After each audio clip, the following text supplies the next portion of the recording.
thing we're going to be doing is we're going to be working on our cylinder head. We're going to be working on our E31. This is a closed chamber, more of a high compression performance head. The only thing is they have the smaller valves, so we're going to be replacing the valve seats for the intakes. The exhaust seats can go with bigger valves already, but we're going to get rid of the brass seats and we're going to put bigger valve seats. We're going to go with these performance. These already come tapered. And so basically, you're going to have your seat puller.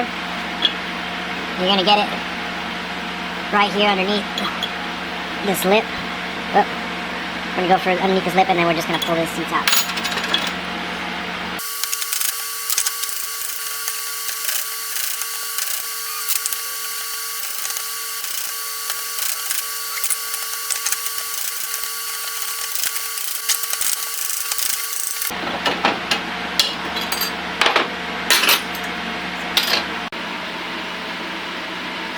Okay, so next thing we're going to do is we're going to be cutting the seats. I already cut 5 out of the 6 intake seats. So the process goes like this. We'll have our pilot. So we'll put our pilot into the valve guide.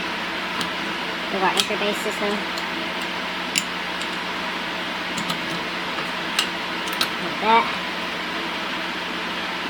Our cutter is going to be a little bit smaller than our valve seat.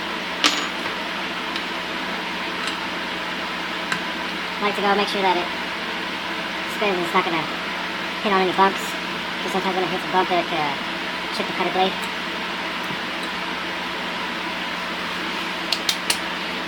Next we're going to use our gear reduction drive system.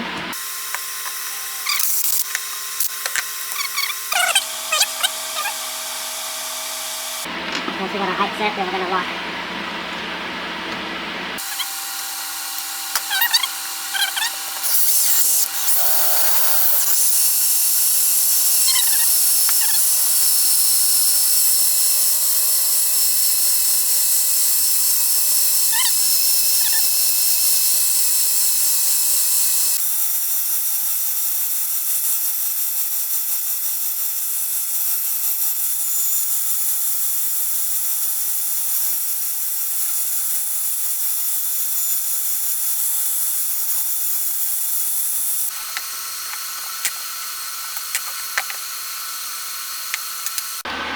Okay, so now we got our cylinder head out of the spray cabinet. It's still nice and hot.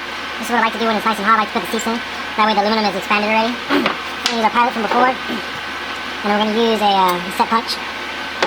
The set punch is centered with the driver.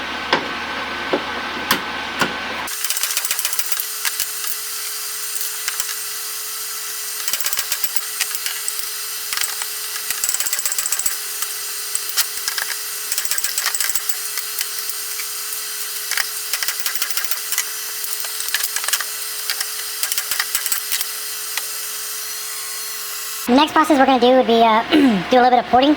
For the sake of time, we're not going to do the polishing part. We're just going to do what's actually really important, and that's porting it.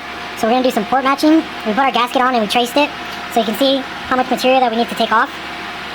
So we're going to go ahead and do this before we do any of the valve guide work. Also, since we got our seats installed, we need to shave off all that extra stuff, all the extra material from the cylinder head, from the smaller seats. That way you get a better flow for the intake. And the reason for the better flow would be to have more power in the higher RPMs. It's not really necessarily going to do anything in the lower RPM band, but in the higher RPM band, once the cam wants to die out because there's not enough air going into the cylinders and recharging the cylinders, this would be a big benefit. And like I said, for the sake of time, we're not going to do the polishing part. You don't really gain that much horsepower from the polishing part. It's mainly from the porting part. And what you're going to do, is try to remove all the major radiuses, which means a major radius is sharp angles. So we want to remove the sharp angles and smooth everything out, so that way there's just better flow. Basically, that's it. Wherever there's a sharp angle, you just want to smooth it out as possible, and then try to make everything look the same. So once you've done it a couple times, you get the hang of it. You know what to look for and what to remove, how much to remove. Also, depending on what type of cylinder head, you know the water channels and how thin they are in some spots. So you got to be careful you don't take off too much material, because you'll go into a water channel. And basically, if you can weld it, do a weld repair, then it's good. If not, then you just trash the whole head, especially after you did all this work. So you got to be careful when porting. So I went ahead and already started doing some port work on it. It's about 4 hours in. Basically, we're going from this to this, just cleaning it up.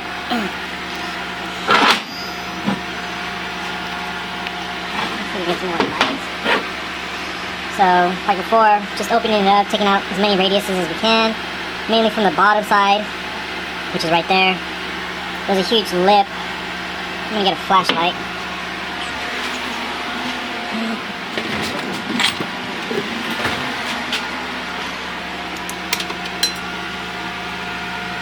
So we opened it up quite a bit.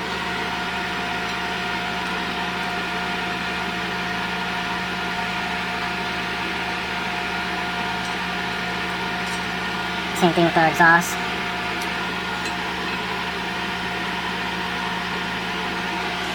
So yeah, basically on the porting for a lot of the heads is this right here. You want to smooth it out as much as possible. This bottom end, as you can see, it's a lot more open. Right. Same thing with the exhaust. And that's those radiuses I was talking about. These are real sharp angles, so it restricts the flow. So right here we smooth it out. And then also the walls right here on the side. You will probably, depending on what head it is, take off more on one side than the other. That's very common. Just be careful with your bolt holes, that you don't take off too much from one side. And then right here, what you want to do is you want to just try to round it out as much as possible. You want to get a nice radius. So, yeah. We're going to do a little bit more work on cleaning this up, and then we'll get to it. So we're going to go ahead and start doing our valve job. I got my 3 stones set up on the drivers. We're going to start off with doing the 45 cut. We're going to do the 45 cut on all of them, and then we'll come back and we'll do the top and bottom cut. I also have my stone dresser to clean up the stone in between cuts. And it's basically straight. So I went ahead and cut the first 5. I'm going to show you the process of cutting. So we're going to go ahead. You can see where we have our mark from the stone, or from the valve seat onto the stone. So then now we're going to go to our dresser.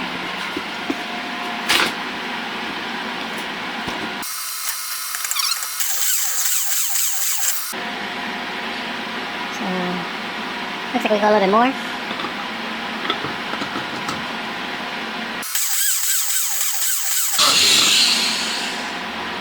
Nice and dressed.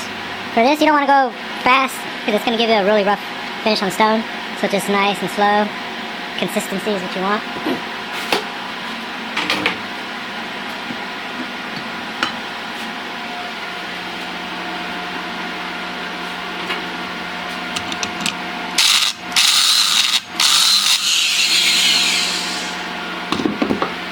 So what we're going to do is be checking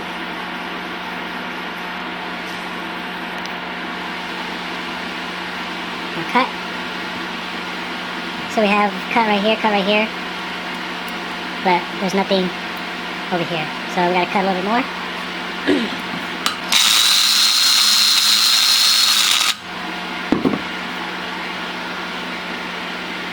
Okay, so we're right there now. So now we'll actually try to get a nice finish cut.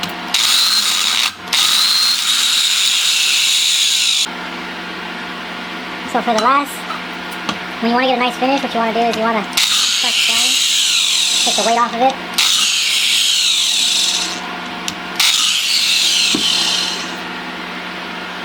And that's going to give you a nice finish. So, next thing we're going to do is we're going to clean up all this grit.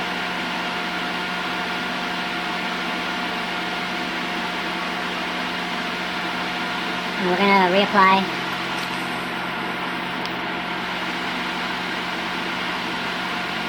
true glue.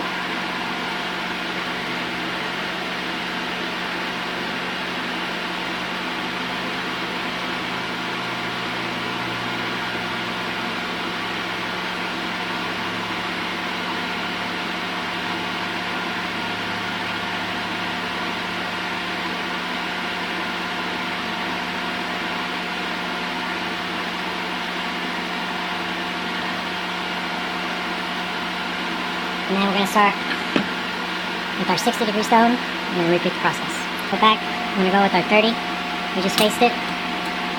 And then this one is usually just something really quick. You don't want to go too deep with this one.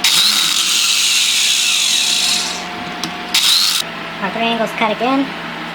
We're going to do one last touch up for the 45 to make sure the 45 is still there in the center where we want it.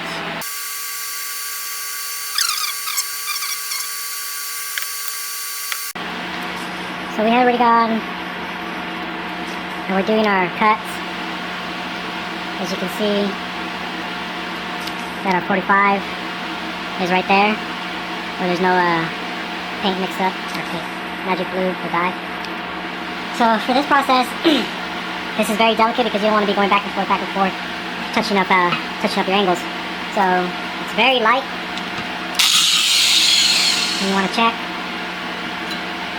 because remember, we already cut the 45, and we cut our base, and then we cut our top angle. Now we're just touching up the 45 just to make sure the 45 is there all the way around. You don't want to cut too much because what happens is you cut off the top angle. So once you see it all the way through, and you like how it looks, you can leave it. Sometimes what I like to do, if it's just slightly needs a little more, I'll do it by hand. Just to get it right where I want it. Because if it's so close that if I use the machine, it might cut the angle on the top off. Then I have to come back and redo it. See how it's just right there. So for this one, again, finish it with my hand a little bit. And there. So as you can see, we did a nice job cutting our 45s. We still have our top angle, we still have our bottom angle. They're all uniform. And that's what we're looking for.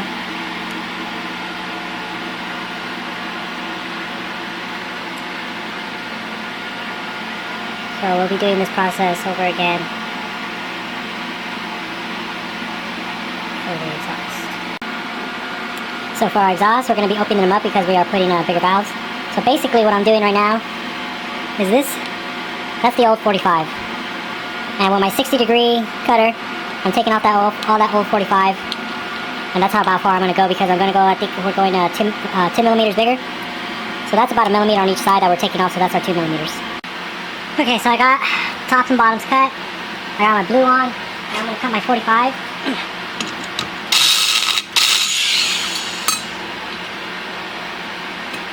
And then from there I'm going to check where it sits on the valve. So I got a valve face. This is just the valve to check I'm going to use.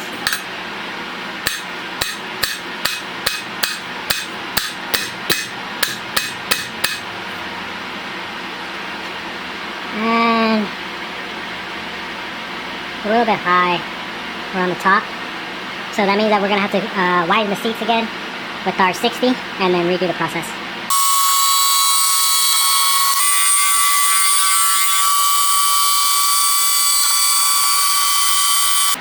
So I already started doing the assembly on the cylinder head.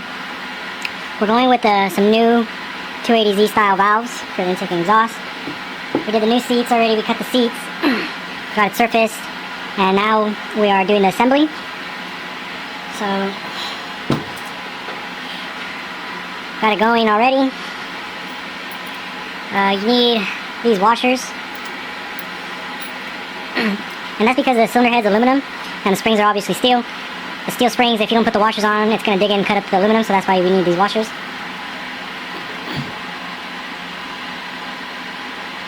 We're going to do assembly lube.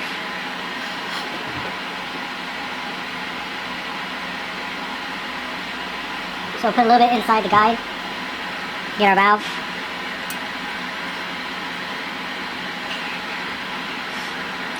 I have all of these cut about 5 thousandths, within 5 thousandths for the intake, and within about 5 thousandths for the exhaust.